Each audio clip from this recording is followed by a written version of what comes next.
Let's see if this is working.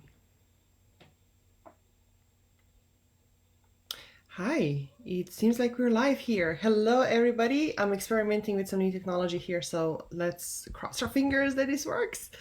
Sara always Spiker here, and I want to talk to you today about something that I honestly woke up feeling called to discuss today because this morning when I opened my eyes, I woke up tired and I woke up depleted and I woke up in one of those like modes, right? And the fact that it's raining outside, it's certainly not helping. Um, so I know that as intentional leaders, we put so much pressure on ourselves to be at the highest of the highs, to be there for everybody, to support everybody, to be everything for everybody, especially when it's a crunch time, right? But we oftentimes forget to take care of ourselves. And one thing that I have learned over the past couple of years, recovering from postpartum depression, recovering from severe burnout, is that you need to learn how to ask for help and you need to learn how to receive this help. So today I want to talk to you about how to leverage your resources, and we're going to be talking about two particular resources. One is going to be your support system and your family. Another one is going to be really relevant to you if you do operate within a team, if you do have a team of employees, if you work with contractors, how to leverage those. So let's start at home. Let's start with our hearts. Let's start where we spend most of the time right now, right? Within homes. One of the things that has been a challenge for me for many years was the fact that my life here looks so different from what it looked when I was growing up, when I was a child. Because when I was growing up, we had a support system. Our puppy's making trouble downstairs, so you might be hearing some rumbling. Anyhow, that's a beautiful thing about working from home. Everybody's here, everybody's engaged. Things happen. Anyhow, so like I was saying, when I was growing up, we had friends, we had family, we had my parents had a whole support system, and our kids. There was always a big group of kids who are always around each other. Um, Here in New York, raising our children, and my husband working his schedule, me running my business. Um, we have a very different lifestyle. We don't have this big support group. We don't have somebody that we can just call, on a whim, say, oh, by the way, I need to run something. Can you come over and watch the kids? Can I drop the kids off for whatever reason, right? So that required a huge adjustment on me. And for a long time, what I noticed was that I felt it almost as a burden, and it felt heavy and it felt really depressing and it put a lot of pressure on me. So I was always operating in this crunch, right? And with this knowing that, oh my goodness, God forbid something ever happens, I was really trying to run a tight ship, right? And it was really difficult, especially with little kids. Nothing can be scheduled, nothing can be predicted. Life in itself is unpredictable.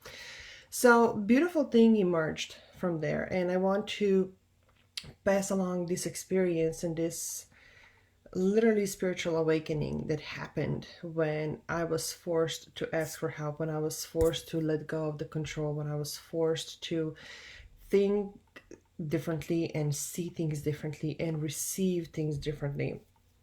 And one of the biggest things that shifts that have happened was not external reality. It was my perception of it and my understanding of it and me seeing it from a different perspective. So, one of the things that I had learned was the importance of taking care of myself. So, how does it get to look like these days when, it's not just the business as usual, but it's also added responsibilities of homeschooling, added responsibilities of doing everything in the confined space? Well, that it will really require you and your partner, whoever is that you are coexisting with, living with, co-parenting with, co-creating with, to really sit down and figure what is that going to look like for you. But the first step in order to do that, you need to understand what is it that you need. So, for example, my husband and I learned how to communicate with each other. So, like I said, I woke up this morning tired and depleted, and I was able to express that to him. And he knew that it had nothing to do with him, it had nothing to do with the kids. was just one of those days. And we we are able to figure out how to give each other space. So maybe it's on weekends. Let's say Saturday morning, you take a couple of hours, Sunday morning, he takes a couple of hours, or whatever it is that you need, and you can do whatever you want. Maybe it's soaking in a bathtub, go out for a walk, do some exercises, go dance, go paint, go draw, whatever it is that you need to do for yourself to recharge those batteries. And then be mindful throughout the week. Where are your levels? And be, the most beautiful thing is that once you become mindful and once you master your mind and have an understanding of your energy, it really doesn't take much to turn things around. So, for example, for me, it was take a long shower, shake it all off, put on this red shirt, do my hair, put my makeup on, and I was like, you know what? I feel I need to serve my community. Showing up the moment the camera came on, I was like, woo! It can really be that simple, okay? So another thing that is really important in any day, not just right now, is with the kids. When you're parenting, it is really easy to take everything for granted and to say, you know what, I really need to finish this project. I'm going to deal with whatever the kids want to do later. I'm going to rush through the homeschooling because then I got to go back to the project. We got to go back to the routine. And it it gets, things get done. But what is missing, and what I'm noticing with my children, who are very intuitive crystal kids and very empathetic, and they need that space for themselves, that they thrive when we create one-on-one time with each other. They play together, we all play together as a family, but one-on-one time with each of the kids, and they get to pick the schedule when this one-on-one time is going to happen. They get to pick the activities. Sometimes we play with Legos, sometimes we snuggle up and read, sometimes we just lay down and close our eyes and just enjoy each other's presence. So, and again, it doesn't have to be something elaborate, but it allows the children and you to really bond. It allows them to feel heard, to feel safe.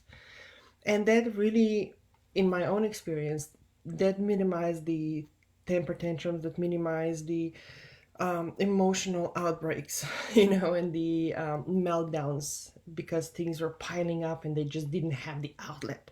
So it was the last drop over the edge and everything exploded, right? Sounds familiar?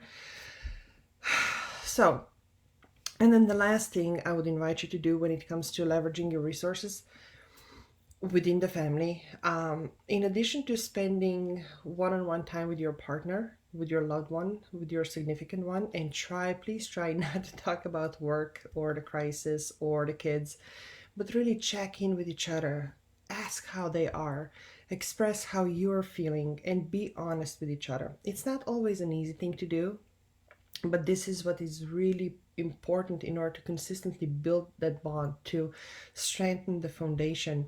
And also, allow yourselves to plan, allow yourselves to dream, allow yourselves to have fun, and look forward to trips. You can always plan trips. You can always plan things, for later on, something to look forward to. Um, and as somebody, whose families live hours away, technology these days is a saving grace because I get to talk to my family overseas almost daily. We get to see each other on camera. We get to talk. We get to send each other notes. It almost, every single time I come home, it feels like, you know, conversation just continues because we are so closely connected through technology.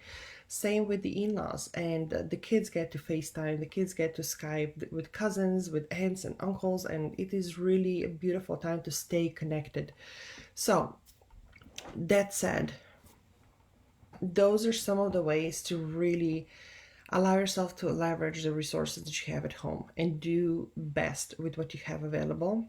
And yes, it's going to require you to say, this is what I need, and communicate it in a way that is not offensive, and it doesn't mean that, you resent staying in the same space with somebody, which tensions can arise from this. But again, mindfulness comes into play right now because you need to communicate it in a way that is clear, that is just simply what you need right now. You need a couple of minutes for yourself, you need an hour for yourself, whatever it is. And then when you recharge, you regroup, you go back to your life. It gets a lot easier the more you do it. So now let's shift the conversation to leveraging your team and resources at work. Again, as intentional leaders, it is a beautiful differentiation. What I'm noticing and what I have been experiencing from the old way of leadership is when you are holding the fort and everybody's marching to your orders. What really excites me about shifts in culture and shifts in perception and shifts in leadership is that as intentional leaders, we collaborate. And the most powerful thing that we can give to our teams is the space where they can grow, and it's space where they can tap into their genius, and the space where they can feel that they contribute to collective growth when they take ownership of those contributions. And that can only be fostered when you have open communication and when you establish this trust. And that does take practice. But again, if you take this pressure off of yourself and you can turn to your team and have honest conversations, say, listen, I don't have all the answers. This is the vision. This is the mission we're on. These are our goals. What do you think we could do together to achieve those goals, to improve our creativity, to improve our productivity? What can we do differently? Because oftentimes, especially in those bigger environments, right? Management oftentimes manages by spreadsheets, and there's so much that gets lost in translation between what the team is experiencing in the front lines and what is actually happening and what is actually being reported. Like, have you ever watched what is the show Undercover Boss? When the bosses, the CEOs, executives of companies, they go under in disguise and they pose as somebody who's training for entry level jobs, to be a driver, to be a cleaner, to work in customer service, right? In order for them to experience what it really is like. And no one's gonna tell the boss all the shortcomings, all the gaps, the leaks, whatever's not working.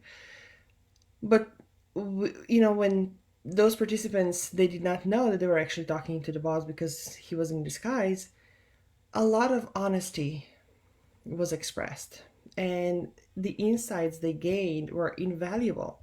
So if you consciously create a culture where your team can express their concerns, where they can express their fears, and where they can express their suggestions, you're going to be creating a space for everybody to lift each other up. And it's not going to just be a short term, but it's going to be a long term commitment, because at the end of the day, we all want to contribute. We all want to do our best. We all want to take ownership, right, of our work, of our creation, of our contribution to this common goal, common vision, common mission. Of course, the real work starts before that. It starts with your own work on yourself, the mindfulness, so that all of the old paradigms are shifting, the old parameters and definitions of what leadership gets to look like. You get to rewrite all of those. And then all those little voices that are coming up, all the self doubts, all the stories, all of those things need to be addressed. And you have to be mindful of them as they're coming up when somebody is challenging your idea, when somebody says something that might be triggering to you, right? So that you can respond as opposed to react, and that you can get your ego out of the way. The reason why I'm bringing this up is I had the privilege of having a first row seat growing up with both of my parents building their businesses, and both of their businesses surviving challenging times and having to reinvent themselves and innovate. And I remember the pressure both of my parents felt with their responsibilities towards their teams. And I was able to learn from their mistakes because they first and foremost, were not trained in leadership. It was what they were taught from their own experiences, from their own bosses. That's how they led. Um, so I was able to see a lot of pressure, a lot of heaviness, a lot of disconnect, at times even resentment, because they just did not know any better, right? And then you add cultural conditioning and generational conditioning to the picture, and it can get really messy real quick. Um, so I really invite you, just as you learn in your personal life, to ask for help, to learn to put ego aside and to really communicate and be open to receiving. The same applies to your workspace, even when you're the boss and even when people look up to you for guidance. This is going to be the key differentiator in building a agile, sustainable business moving forward that is stronger and better and more fulfilling and exciting and creates greater impact moving forward. Because when you learn how to leverage your team, how to empower them in the first place, it's I don't even know how to put it in words. Not only will you see return on the investment and return on the emotion, you're going to see increased productivity, you're going to see happier workforce, you're going to see people who are more engaged. And all of that, yes, in some ways it does translate directly to the bottom line, but there's so much more. There are so many intangible things that complete this whole experience that can't even be put into words, and many of them can't even be planned for. So when you have a team that feels heard, that feels respected, that feels supported, that has the space and opportunities to grow, to evolve, you really are building a foundation that's going to sustain anything. And one last thing when we're talking about sustaining, right? Remain flexible. Just because something, was in plans last week or last year, things are changing from today to tomorrow. Be open, be flexible to change plan A to plan B to plan C to plan D. Also, as people are evolving and growing, if somebody was hired for position A and their skills are being upgraded, their confidence grows, their understanding, their knowledge, their insights are now better aligned with something else, feel free to move them around. Feel free to create new positions where they could really thrive and contribute to your, not just your success, but business success and the impact that you're collectively making for your clients, for your communities. And then last but not least, management of expectations is always in this, it's always a part of this equation as well. So this is a real challenge for those of us who are high achievers and for those of us who could be perfectionists. It is a real challenge, and it's something that again requires mindfulness. That not everything will be perfect because nothing can be perfect to begin with. But managing expectations and having those conversations opened. What are the expectations? What are the standards? And what is the leniency? What is tolerated? What is not tolerated? What is a priority? What is not a priority? And again, openly communicate that. One of the hardest things for me when I was an employee, for example, was to get a direction or an order from a boss that says, create A, B, C, X, Y, Z, and make sure it looks nice. You know what I mean, right? Like, it looks nice. I don't know what does that mean to look nice.